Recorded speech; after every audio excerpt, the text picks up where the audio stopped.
Neema, mwanangu, pole. Nilikwambia kuhusu yule mwanaume lakini mwanangu hukunisikia.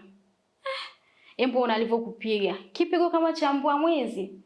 Yule kijana alikuwa anapiga ni mtu ama ni anapiga punda jamani? Pole mwanangu. Yaani moyo unaniuma. Ya Mungu wangu, sijui nitamwambia nini baba Neema akija. Pole binti yangu. Ya Mungu wangu. Neema, lakini sasa sina cha kusema. Yaani nazidi kuumia, siwezi kuongea chochote zaidi ya kusikia maumivu kwenye moyo wangu. Huyu kijana alikuwa anapiga ni mbuzi, ni punda, ni kitu gani jamani?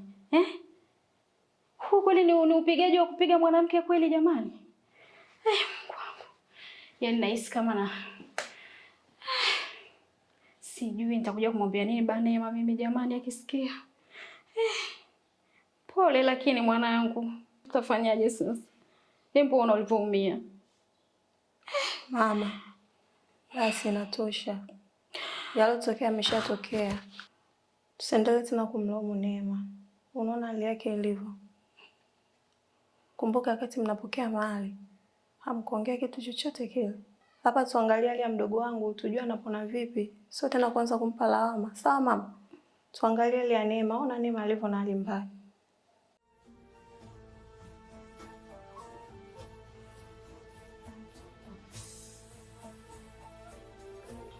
Mdogo wangu ana hali mbaya sana.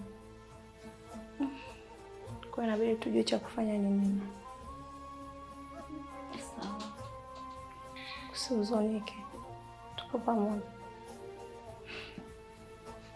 Utapona mdogo wangu sawa.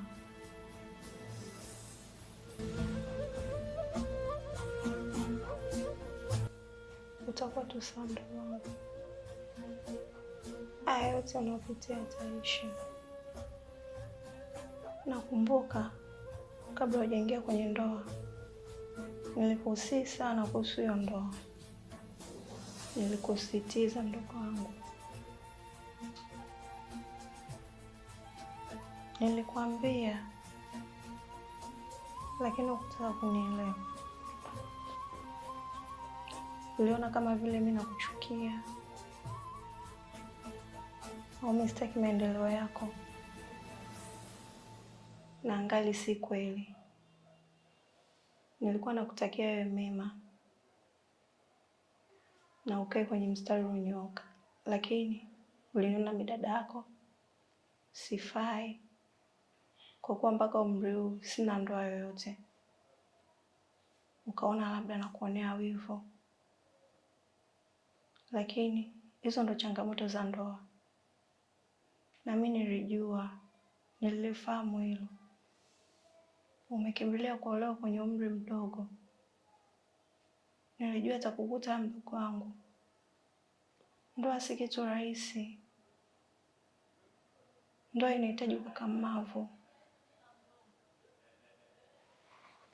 Lakini ukitaka kunisikiza mdogo wangu, ona sasa alichokufanya hivi. Amekuharibu. Uzuri wako wote umepotea mdogo wangu. Kumbuka tumezaliwa tu wawili. Usilie mdogo wangu. Mimi nakupenda sana. Kumbuka na mama yetu anakutegemea. Si ndo mabinti zake wa pekee. Usijali mdogo wangu, utakuwa sawa. Tutakuombea kwa Mungu. Tutakuombea kwa Mungu akusaidie. Utasimama tena. Dokta, vipi kuhusu hali ya mdogo wangu?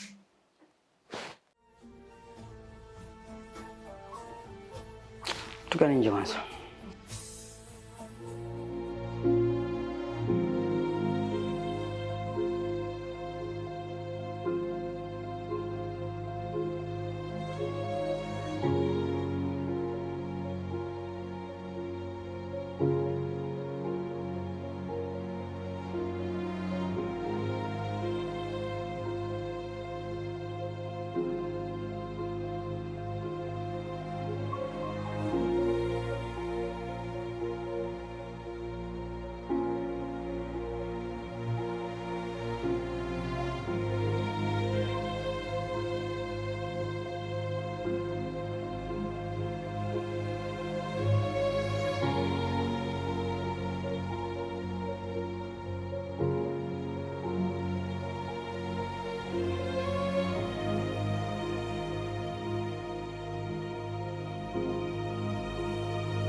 Bila shaka ni Mama Neema.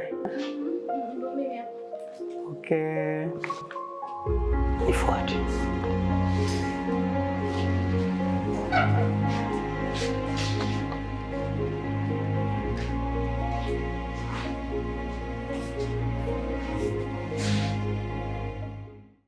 Abe dokta, nakuja kukusikiliza. Okay. Kweli huyu Neema ana majeraha makubwa.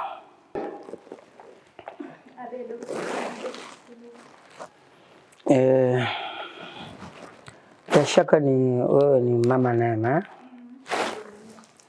So, sasa huyu Neema ana majeraha makubwa sana. Majeraha yake kwa kweli hayaridhishi. Usiwe na wasiwasi. Usistuke. Atapona. Atapona. Tajitahidi kadri ya uwezo. Mungu atatusaidia. Mungu atamponyesha. Na ndio maana pale uliponiita pale, nilimwangalia kwa haraka nikaona hapana. Ndipo nilipochukua maamuzi kwamba mleteni hospitali kwa uchunguzi zaidi. Na kweli. Halafu pia nimeona ana majeraha ya muda mrefu kwenye mwili wake.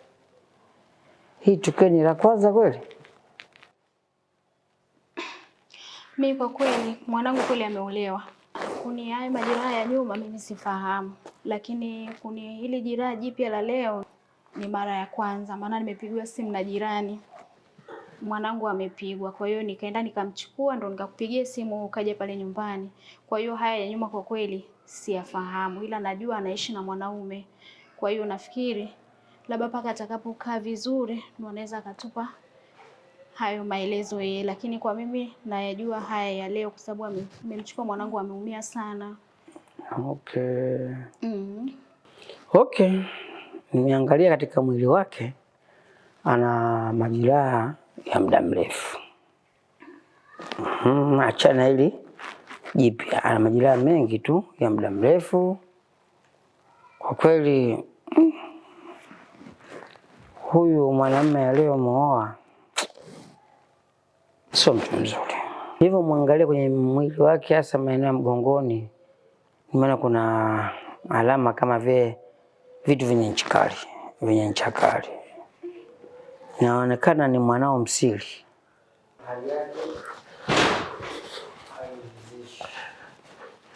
Dokta, Mama Neema, hali ya mtoto ikoje? Hali anaendeleaje mwanangu Neema? Anaendelea vizuri, daktari anakuwa anatoa majibu. Neema anaendelea vizuri, hana tatizo, hata yakikula atafurahi. Hana tatizo kabisa. Anaendeleaje? Sio ile Neema uliosikia hizo taarifa. Sasa Neema yuko mtu katimamu. Neema hana tatizo. Kabla sijakaa, dokta tafadhali. Hebu nipeleke alipo mwanangu niweze kumuona, niweze kutulia.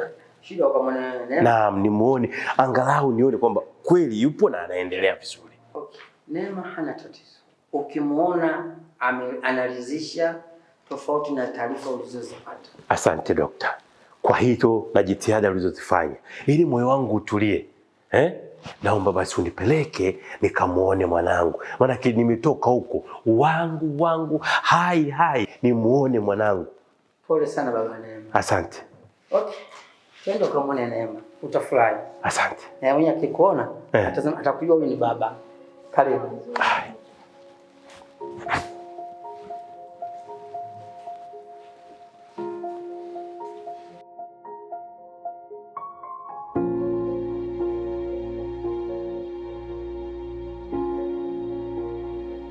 Baba Neema, wewe ni mwanamume.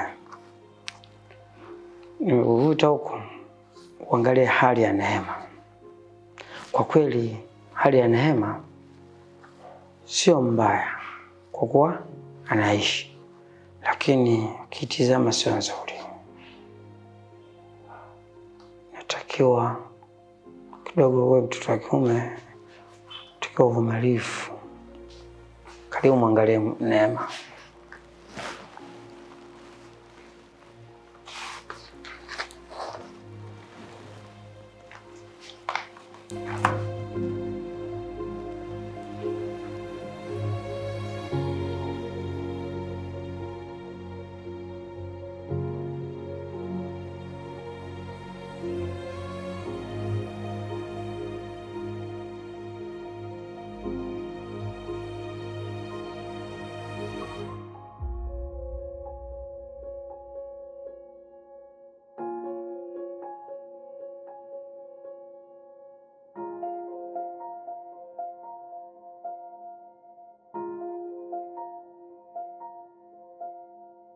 Dokta. Ndio. Kwa mujibu wa vipimo vyenu, mmegundua mwanangu Neema anasumbuliwa na tatizo gani?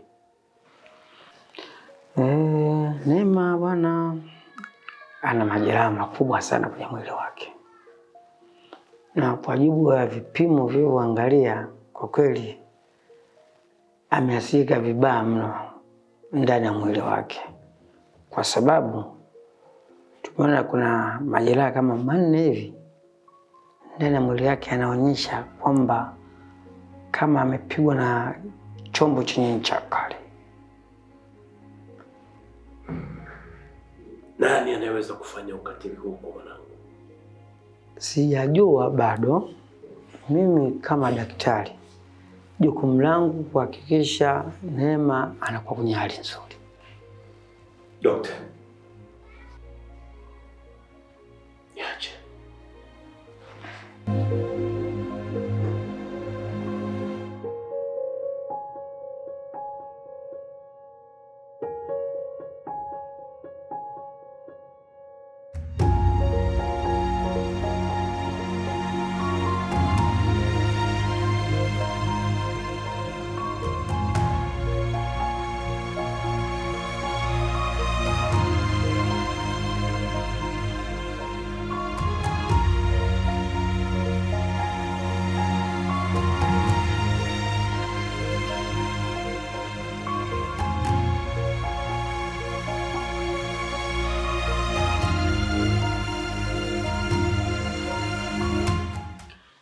Neema, vipi hali ya Neema?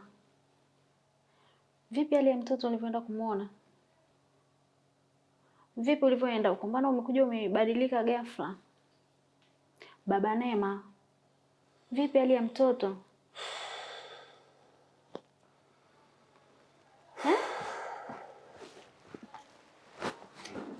Kuna nini? Baba Neema.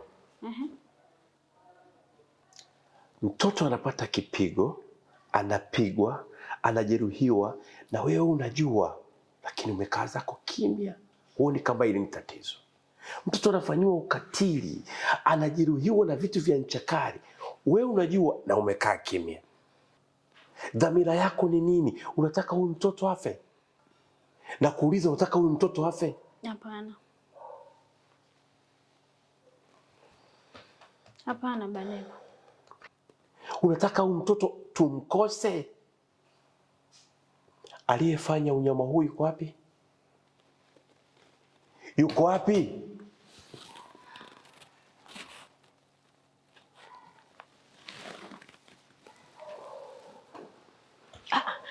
Baba Neema, sasa unaenda wapi?